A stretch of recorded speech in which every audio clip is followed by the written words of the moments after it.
Coming up, we'll have a recap of the previous Padres game, a preview of today's starting pitching matchup, our keys to the game. Plus, we'll hear from manager Mike Shildt. Ultimately, what we're here to do is win. From the Padres Radio Network, here's Sam Levitt. San Diego Padres baseball coming up on 97.3 The Fan and the Padres Radio Network. Today, the Padres take on the San Francisco Giants in the first game of a two-game series. Our starting pitching matchup tonight for the Giants, right-hander Logan Webb, and for the Padres, right-hander Nick Pivetta. Hi, good everyone. Sam Levitt with you inside the loft here at the Western Metal Building at Petco Park. First pitch coming up at 6:40 as the Padres continue this 5-game homestand here in downtown San Diego. Coming up in the next 50 minutes, we'll hear from Luis Arraez, who's back in the lineup today, Jason Heyward, who's also back in the lineup today, Manny Machado. We'll hear from Padres manager Mike Shildt, and in just a handful of minutes, we check in with Padres radio voice Jesse Agler. But first, it's time to set the table. Brought to you by Fraser Farms Market. Set your table with the highest quality of natural and organic products from Fraser Farms Market, a San Diego original since 1971 with 3 locations, La Mesa, Vista, and Oceanside, and at FraserFarmsMarket.com. Did you miss what happened in the last Padres? Padres entered today 17-11. It has not gone well lately. Padres have lost 4 in a row in 8 of their last 11 games. Padres have only scored 3 runs combined in this 4-game skid. The Giants, meanwhile, 19-10. Giants are looking to win 20 of their first 30 games for the first time since 2003. Their last 2 wins have come via walk-off. So we'll have plenty more on tonight's matchup coming up. But first, a quick look back at what happened on Wednesday. Did you miss what happened in the last Padres game? Let's take a look back with our Padres Rewind on the Padres Radio Network. Our starting pitching matchup, Randy Vasquez for the Padres against Zach Littell for the Rays. We had a scoreless game going to the bottom half of the second. Xander Bogaerts led off with an infield single. He was on third base with 2 men away for Jose Iglesias. And the 0-1 to Iglesias hit hard into right field and a base hit. Bogaerts will come in to score, and the Padres take a 1-0 lead here in the bottom of the second.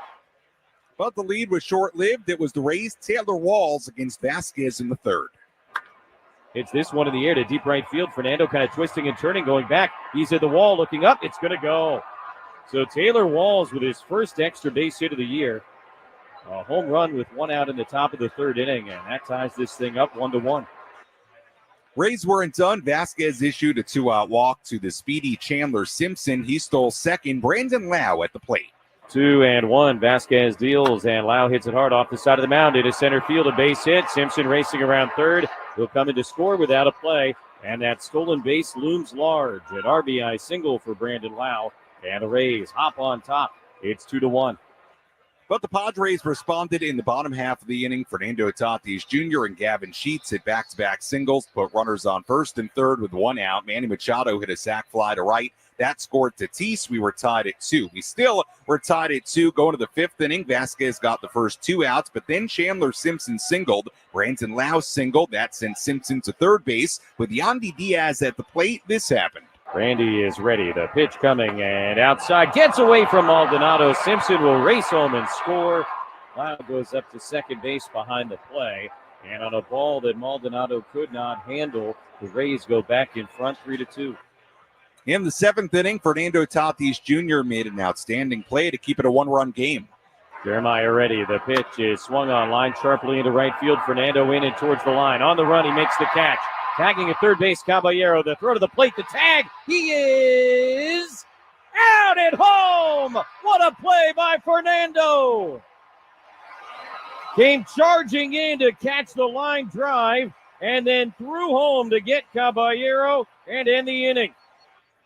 The Rays got another run late, and that was it. Padres did not have a hit in that game after the 3rd inning. Final score on Wednesday here at Petco Park, on Sunday here at Petco Park, the Rays 4 and the Padres 2, as the Padres lost a 4th consecutive game. As we get ready for first pitch coming up at 6:40 here in downtown San Diego, let's go inside the Jerry Coleman Broadcast Center. Let's take a trip up to the Padres broadcast booth for a deep dive on today's matchup with Jesse Agler in our Padres game preview on the Padres Radio Network. We go down the way here at Petco Park. We're joined by Jesse Agler as we get ready for the series opener between the Padres and the Giants. And Jesse, obviously the headline today, the Padres getting 2 very important guys back in their lineup, one being Luis Arraez, the other being Jason Heyward. And Jesse, that's a very good pieces of news, considering the Padres' offensive struggles as of late. Those guys should certainly help. No doubt about it. And, it's never fun putting guys on the IL, but it's always great getting them off the IL. And for the first time this year, Padres able to activate a couple of injured players and get them back not only on the active roster, but right into the starting lineup. And obviously, Luis Arraez is a critical piece of this puzzle for this offense. I think it's very obvious at this point what he supplies and everything he's capable of. And so getting him back tonight is a huge deal. And then, Jason Heyward is another guy that, has been contributing early on, had to go with the knee, and is now back. So definitely a couple of pieces of good news, and hopefully the first two of several pieces of good injury news that we get in the next, week or two. And certainly it seems like Jackson Merrill, Jay Cronenworth, Brandon Lockridge, those guys getting closer and closer to returning as well. So very good news on all those fronts. A pitching matchup today, Jesse. We always say it when we see these matchups where, if you're driving around and wondering what you might be up to tonight, well, you look at this pitching matchup, and it's pretty intriguing. Two very, very good right-handers on the mound and a couple of guys that are throwing the ball really well right now in Nick Pivetta and Logan Webb. It's fun because all you have to do is look at their win-loss records and their ERAs, and this is going to be fun. And that's not always the case, right? Especially in today's game with starters being leaned upon less than they have been, in previous generations. But those numbers, all you need to tell the story of this one. Pivetta, 4-1 with a 1.20 ERA. Webb, 3-1 with a 1.98 ERA. Makes for good baseball, it does. And the fun thing about Logan Webb the last few years is that he wasn't really a strikeout guy. He gets all the ground balls and all the double plays. And so you knew stuff was going to be happening, and he was very, very effective. He's gotten Cy Young votes each of the last 3 years. Well, now Logan Webb is also striking a lot of guys out. So I'm kind of curious to see this new version of Logan Webb. Far fewer changeups than in the past. He's really leaning on this sweeper now to get a lot of swing and miss. So it's kind of Logan Webb 2.0. He still gets the ground balls. You still have to worry about the double play. But now all of a sudden, he's a guy that might strike out 10 or 12 at a good start, as he's done twice this year. So I'm very, very curious to see him. And then, look, as far as Pivetta, he's got the best opponent batting average of any pitcher in baseball. He's got the second best ERA in the National League. He has just been wonderful to watch. This guy that's literally thrown 7 shutout innings 3 times. It's April 29th. There will be top of the rotation starters on good teams this year who don't do that 3 times all season. And Nick Pivetta has done it 3 times before the end of April, and we'll see what he's going to throw out there here tonight. It's been so fun watching him play. Yeah, he's been absolutely terrific so far. And, of course, Jesse, we've talked a lot. I'm sure you and Tony have talked a lot about the strength of this division right now, whether you want to look at the Padres or the Dodgers or the Giants or the Arizona Diamondbacks. And the Padres here tonight get their first taste of one of those 4 teams. Giants off to a really, really good start. Bit of a new era there in San Francisco with Buster Posey now running the show from a baseball operations standpoint. What do you make of this start for San Francisco and what they're doing right now? They're doing a lot of the little things right. I think in a lot of ways it reminds me of last year's Padre team. They've got some magic to them here early on at least. But, when you start diving into the numbers, there are certainly some questions there. And I don't mean for any of this to sound like a shot at them because they're 19-10, for goodness sake. And they just got through a brutal stretch of 17 games in 17 days that featured them kind of bouncing from coast to coast. And they did remarkably well in that period of time. But, they're not hitting like crazy. They're pitching really well, but they're not hitting like crazy. But, they're doing all the little things right. And they're making the plays when they need to be made. And then you add a little luck on top of that. And you kind of get the feel that they're creating their own luck maybe to some extent. And certainly that was the case with their Little League walk-off home run with Elliot Ramos the other day against the Rangers, which I'm sure everybody has seen by now. But, they're not hitting like crazy, but they don't strike out. They walk a lot. They do put the ball in play. And they're a team that does a lot of things. And then, if you want to get a little bit more into it, Jung Hoo Lee is off to a phenomenal start. Wilmer Flores came into today tied with Aaron Judge. Aaron Judge for the RBI lead in Major League Baseball. Wilmer Flores, the same Wilmer Flores. So, they've had a lot of great storylines here early on. This division should be fun all year long, and it's exciting to finally be getting into it a little bit here. Jesse, as always, great insight. We'll talk to you and Tony coming up at 6:30 for Game 1 of this quick 2-game series against San Francisco. As always, thanks so much. You got it, Tim. All right, Jesse Agler joining us on our EcoWater SoCal Padres pregame show here on the Padres Radio Network as we get ready for today's game with first pitch coming up at 6:40. Again, we go out to Jesse and Tony at 6:30. It is busy here inside the loft on this Tuesday, and it's always busy in here. Everybody having a good time, drinking their beers and their mixed drinks, a lot of food in the building as well. But it is Tony Gwynn Rookie Bobblehead Night. A bobblehead being given out tonight. Tony Gwynn as a rookie back in 1982. So lots of people here early with their bobbleheads in hand. So that's part of the reason it's so packed in here early on tonight. It is Tony Gwynn Rookie Bobblehead Night here at Petco Park. As always, if you want to get involved on our pregame coverage, you can do that in a number of different ways. You can find me on X at Sammy Lev, SammyLev. Instagram DMs open as well. Sammy Lev there too. You can also comment on the 97.3 The Fan YouTube stream.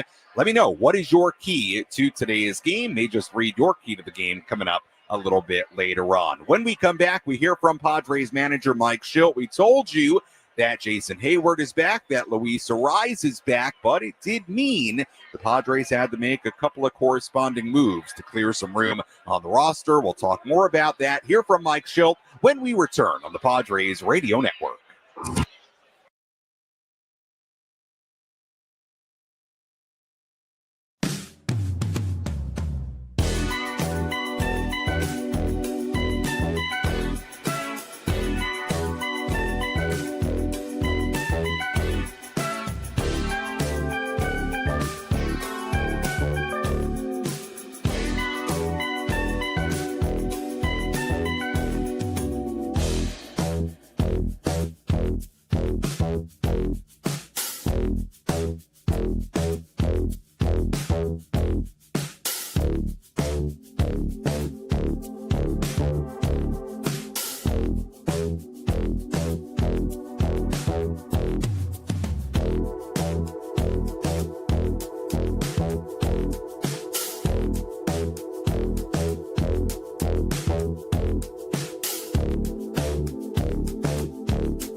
Our EcoWater SoCal Padres pregame show continues here on the Padres Radio Network. Sam Levitt with you inside the loft here at the Western Metal Building at Petco Park as we get ready for first pitch coming up at 6:40. Right-hander Nick Pivetta on the mound for the Padres today. Right-hander Logan Webb on the mound for the Giants. So a big-time pitching matchup for Game 1 of this quick two-game set. Padres lineup today looks like this. A couple of guys are back. Fernando Tatis Jr.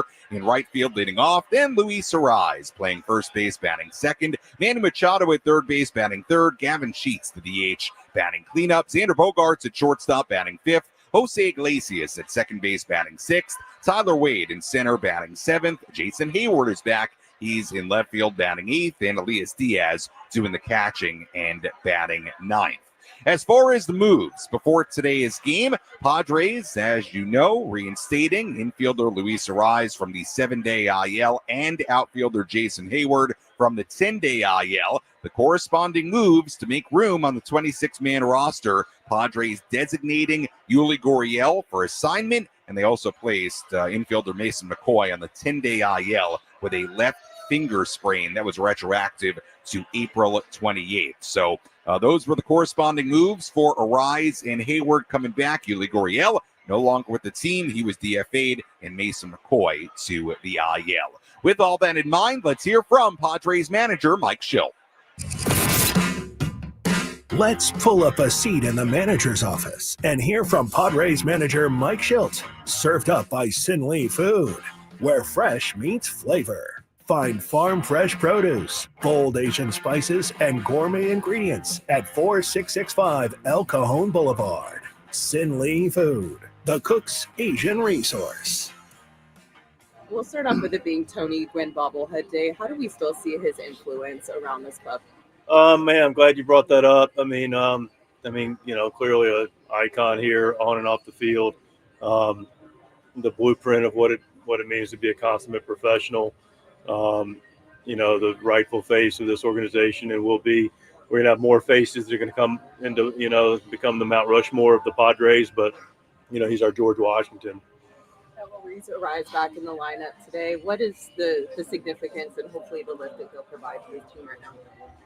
No irony lost on me. He does it on Tony Gwynn bobblehead day. He returns because, it's a similar skill set. So Louis coming back, listen, the at-bats are great. That part's going to help our offenses, but just the energy that Louis brings and his heart and desire for competition, it's going to be a good boost on a lot of levels. We saw Jason Heyward in the clubhouse as well. What are the corresponding moves for him and Arraez being back? Yeah, so, AJ can probably speak this more, but, we've moved on from Yuli, which hurts. Gurry was quite a pro. We enjoyed every moment he was here. Just a decision to be made with guys coming off, and Mason McCoy is going to go on the IL with his finger.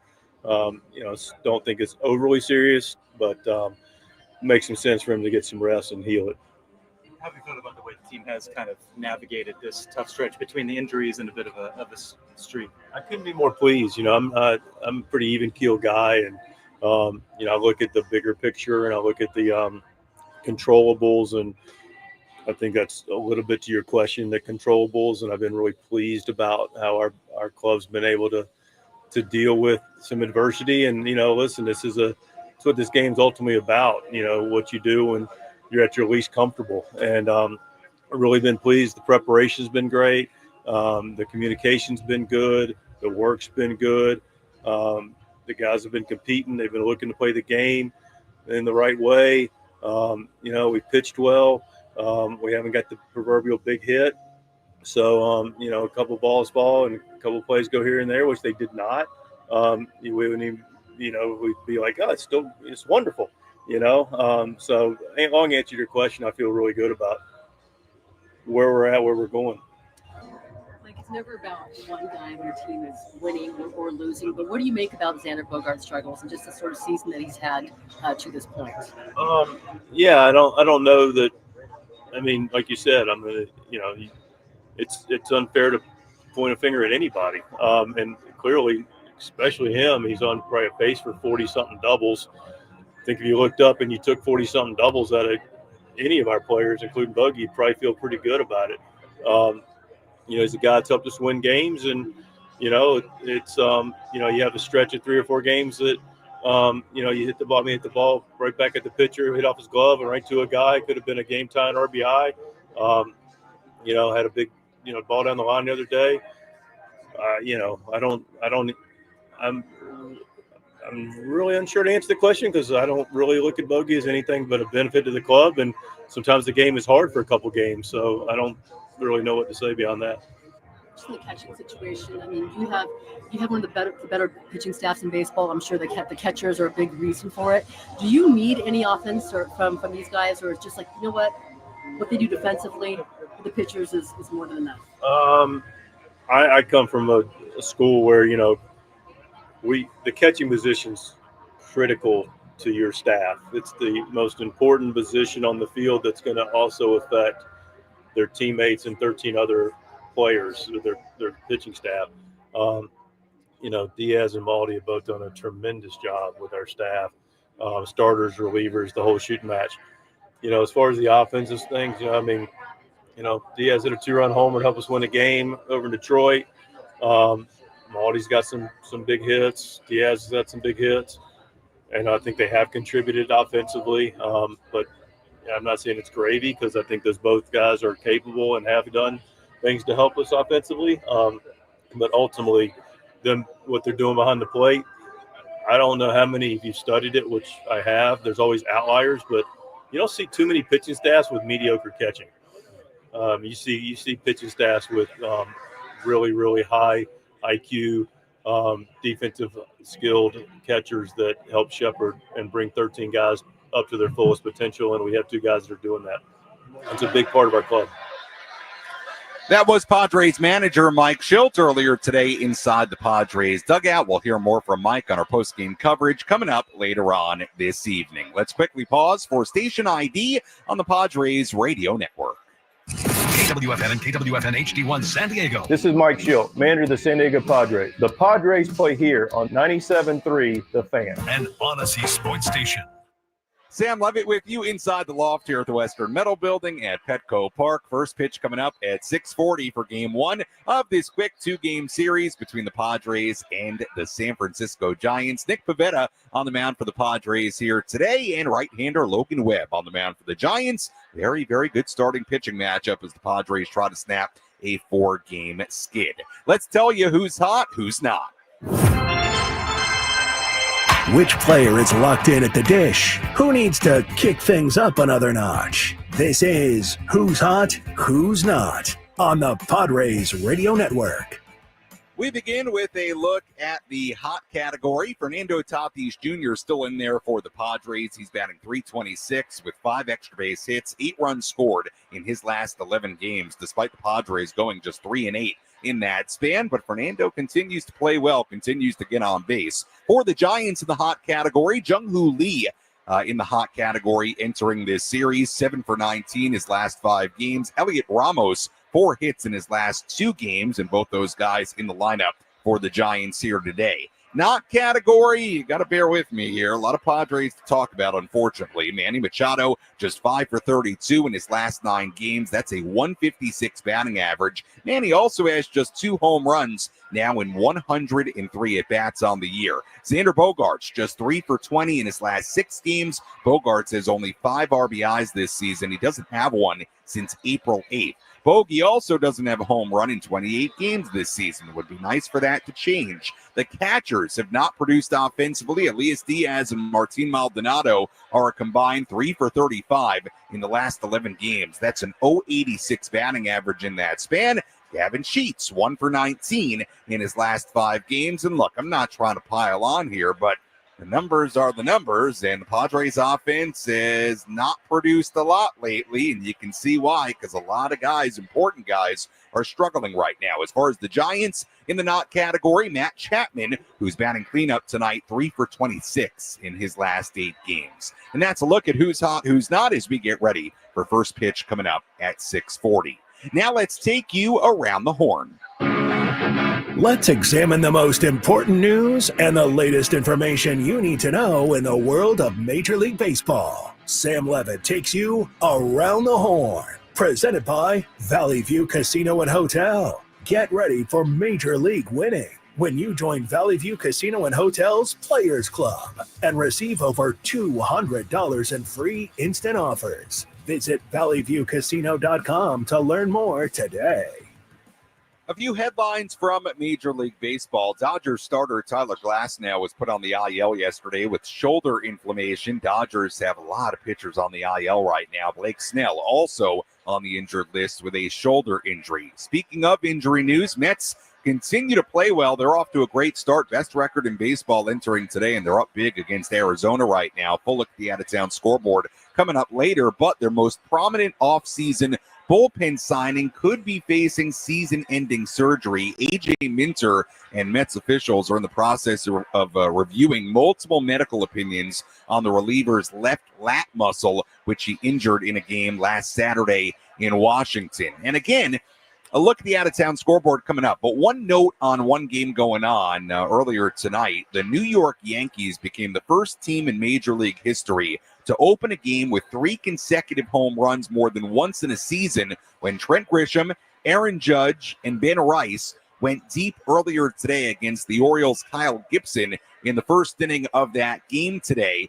Remember, the Yankees started the bottom of the first inning on March 29th against Milwaukee with 3 home runs in a row. That was Goldschmidt, Paul Goldschmidt, Cody Bellinger, and Aaron Judge. So they did it again. First time it's ever happened where a team has done that, 3 consecutive home runs to begin a game more than once in a season. The Yankees have already done it twice, and it's not the end of April. So note there on the Yankees-Orioles game. And again, a full look at the out-of-town scoreboard coming up a little bit later on.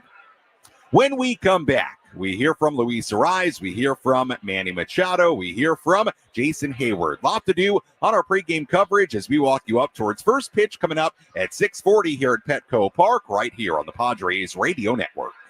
Hey, gang, it's Woodsy. Ever wanted to drink your shower water? With EcoWater SoCal Smart Filtration, you actually can. Their cutting-edge systems give you pure, fresh water. Perfect.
Our EcoWater SoCal Padres pregame show continues here on the Padres Radio Network. Sam Levitt with you inside the loft here at the Western Metal Building at Petco Park. First pitch coming up at 6:40 against the San Francisco Giants. We'll hear from Jason Heyward and Luis Arraez, 2 guys back in the lineup off the IL earlier today. So very good news on that front. We'll hear from those guys coming up in the next handful of minutes. Speaking of Arraez and Hayward, let's give you the full injury report. Who's in? Who's out? This is the Bada Fulkerson Injury Report, presented by San Diego's Bulldog Injury Attorneys, who hope you're never in an accident. But if you are, make Bada Fulkerson the first call you make. Hit them up 24/7 at BadaFulkerson.com. So again, as you probably know by now, Luis Arraez, Jason Heyward off the IL today. The corresponding moves, Yuli Gurriel DFA'd, and Mason McCoy put on the IL. As far as the Giants, the thing we were wondering entering today's game with Tyler Fitzgerald, they're a promising young infielder play. He did miss each of the last 2 games over the weekend with a chest contusion after a diving play. He was considered day-to-day over the weekend, and Fitzgerald is back in the lineup for the Giants today, playing second base and batting 9th. So that's a quick look at who's in and who's out. Nobody out that we were wondering about, Arraez, Hayward, and Fitzgerald, but those guys back in their respective lineups here today. Well, Jason Heyward playing left field for the Padres today and batting 8th. Good to see Jay Hay back in the lineup. Here was Heyward earlier today on how it feels to be back. Good to be back out there. Good to contribute, help the group, and play the season out. I know we've had some guys down, but I see Louis back as well. How frustrating was it to not be able to help this team as they dealt with some earlier injuries? Oh no, you just hate to miss time, especially this time of year. As far as seeing other guys go down as well, but that's part of the game, and we got to play the schedule. But it's nice to get a couple of us back tonight, and hopefully we keep allowing that time for some guys to rest up and heal, and we get back together as a group as one. How do you feel the team has kind of navigated this stretch with the injuries and kind of the first sort of rough patch of the young season? I think we've done a great job of just focusing on ourselves and what we can control. We don't talk a lot about who's down, who's up, whatnot. We just talk about approaching the day, and I think there's a lot of success in that, a lot of sustainability in that. And it goes without saying, just our mentality, our mindset. We've been playing good baseball still. It hasn't been, you look up and see, we gave games away. We didn't help ourselves out, beat ourselves a lot. No, there's going to be times where you don't come through, you don't get the big hit. That's 162. You got to give teams credit. They're going to pitch well. They're going to play good defense. And again, you got to play the full schedule. And, that's whether you have everybody that you started the season with or not. So I just think our mentality has been a great one. And just to answer that question, great approach to the day each day. We got another opportunity tonight. Manny was saying it's just good to see you guys healthy. Luis, obviously a very scary collision. Now, less than a week and a half later, how much of a relief is it to see him back and able to play again? No, absolutely. It's awesome to see him back. I feel like head injuries, collision injuries, very tough. I've had a few of those myself. You just never know how they're going to go. So the fact that he's been positive about it, the fact that he was given the time, to feel like himself and to come in and work out. And I think a big part of it for Louis is, if anybody on this team knows, like him being back around the guys again and seeing our faces walk through that door to see him. So we'll be happy to see his energy back out there too. That was Jason Heyward back in the lineup here today. You heard Jason talking about Luis Arraez, and we'll hear from Luis coming up in just a couple of minutes. First, let's give you our keys to today's game. How will the Padres unlock a win today? These are the keys to the game. Presented by El Centro Motors Ford. Meet your new Ford General Manager, Greg Ryan, now at El Centro Motors Ford, your new Ford truck, Bronco, and SUV HQ. Call Greg directly at 619-944-0774. Key number 1, get the bats going. It is the key to today's game. Padres have to do it somehow. Let's go through it. They've scored a grand total of only 23 runs in the last 11 games combined. That's 2 runs per game. They've not scored more than 4 runs in 2 weeks. To go even more recent, the Padres only have scored 5 runs combined in their last 5 games. And a big issue has been runners in scoring position. In the last 9 games, the Padres are just 8 for 56 in those situations. That's a 143 batting average. Righties have been a problem lately, and there's no doubt the injuries are a part of this. Through the season's first 19 games, the Padres were batting an MLB best 291 with a 795 OPS against right-handers. In the 9 games since then, they're batting 199 with a 552 OPS against righties. And look, baseball's a hard game. It can be a complicated game, but this part is simple. If you don't score, it's really hard to win. The Padres, no matter who's in, who's out of the lineup, they've got to find a way to get this offense going. Bottom line, that's key number 1. Key number 2, this could help. Welcome back, Luis Arraez. Luis is back in the Padres lineup. Today he's off the concussion IL, as we've said.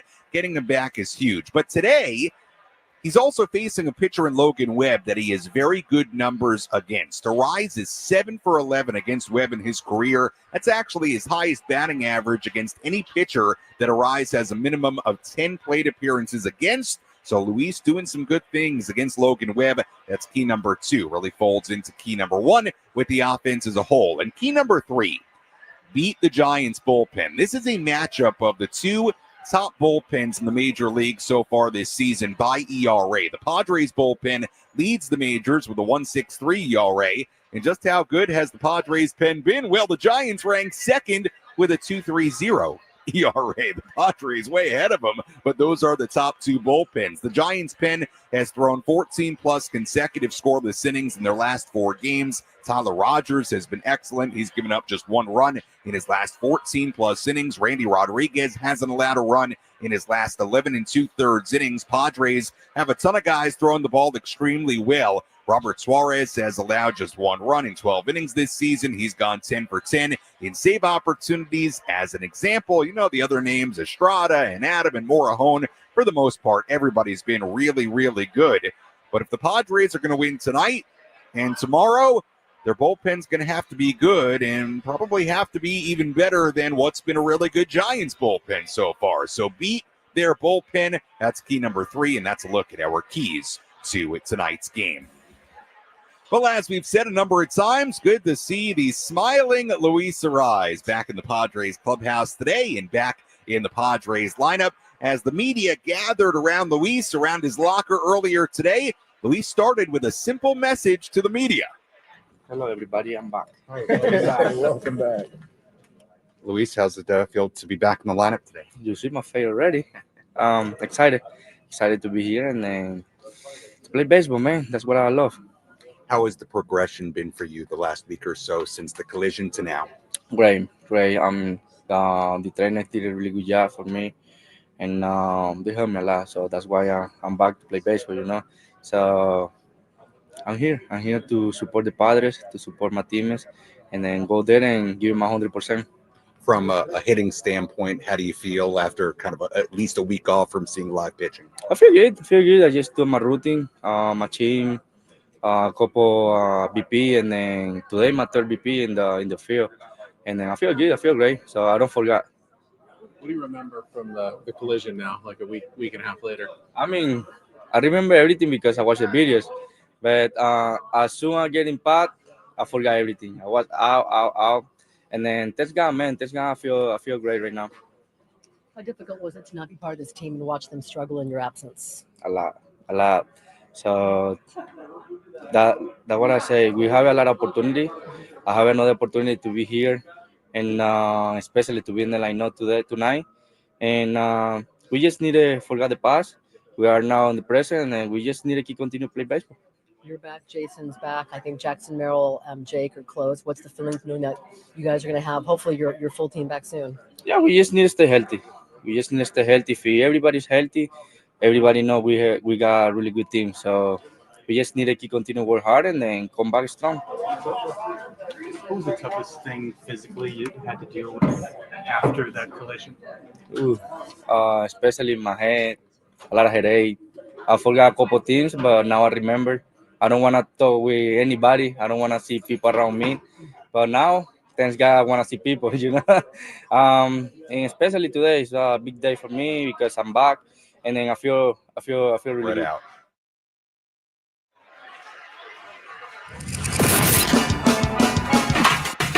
Let's take a trip around the bigs to highlight the scores that matter most with our out-of-town scoreboard. Presented by Jensen Premium Beef Patties. Always a hit for grilling.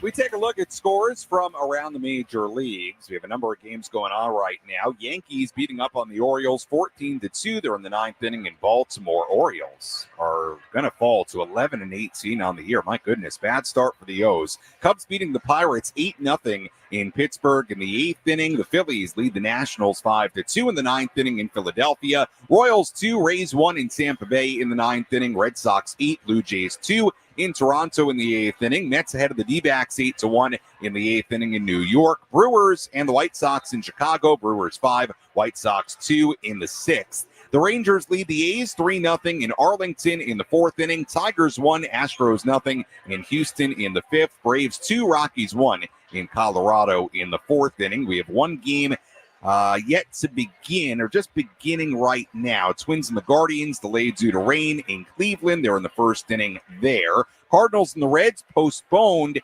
They will make that game up as part of a doubleheader tomorrow. Games coming up: Angels in Seattle at 6:40. Marlins in LA against the Dodgers at 7:10. Sandy Alcantara on the mound for Miami. And that is a full look at the out-of-town scoreboard on this Tuesday across the major leagues. When we come back on our EcoWater SoCal Padres pregame show, we hear from Padres third baseman Manny Machado. First pitch coming up at 6:40 on the Padres Radio Network. You're listening to the EcoWater SoCal Padres.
Our EcoWater SoCal Padres pregame show continues here on the Padres Radio Network as we get ready for first pitch coming up at 6:40. EcoWater SoCal, keeping it soft since 1925. Let's tell you what to watch for in today's game. What's the one thing Sam Levitt will be keeping his eye on in today's game? This is What to Watch For, presented by Genesis Home Improvements, San Diego's trusted painting, roofing, and window company. Save 15% today on a new beginning for your home. Visit GenesisHomeImprovementsSD.com. What to watch for here tonight? Let's talk about Manny Machado. Can he get it going against the team that he always hits against? Manny's sitting .351 with a .655 slugging percentage in 43 games against the Giants since the start of 2022. He has 11 home runs and 43 RBIs in that span. That's also tied for the most RBI by any major league player versus any opponent in that span. So what are we watching for here tonight? Can Manny get it going against the team that he always seems to hit against? That's what to watch for here tonight in game one of this quick 2-game series. Speaking of Manny Machado, here was Manny earlier today inside the clubhouse talking about what getting Luis Arraez back in the lineup today means for the Padres. I mean, he's just one of the best hitters in the game. So, he's a big part of our organization, big part of our team, big part of our identity as a team overall. So, having him back in the lineup is huge. And, again, it's not really about being in the lineup, but just about being healthy and, back ready to play. We've talked plenty about the Padres lineup, who they're getting back tonight. Let's talk some pitching. Let's take a look at who's on the bump today with our starting pitching preview on the Padres Radio Network. On the mound for the Padres here today, right-hander Nick Pivetta, 4-1, a 1.20 ERA, third lowest in the major leagues this season. His last start against the Tigers, 7 scoreless innings. Pivetta has a 0.45 ERA in his last 3 starts. Pavetta's 155 opponent batting average and 421 opponent OPS are both the lowest in the major leagues. On the mound for the Giants, right-hander Logan Webb. 6 starts, a 1.98 ERA, 36-plus innings. His last start against the Brewers, he went 6 innings and a third, all scoreless. Webb has been very, very good against the Padres in his career. A 2.18 ERA in 8 starts against the Padres since the start of 2022. So we have an excellent pitching matchup here tonight. Couple of right-handers throwing the ball extremely well. Nick Pivetta on the mound for the Padres and Logan Webb on the mound for the Giants. Should be a marquee pitching matchup here tonight in downtown San Diego. As always, thank you for listening to the EcoWater SoCal Padres pregame show. EcoWater SoCal, keeping it soft since 1925. Your water should be perfect. When we come back, Jesse Agler, Tony Gwynn Jr. have the full starting lineups, first pitch, and all the play-by-play. I'll talk to you on our post-game coverage. You're listening to your home for San Diego Padres baseball, 97.3 The Fan and the Padres Radio Network. Enjoy the game, everybody.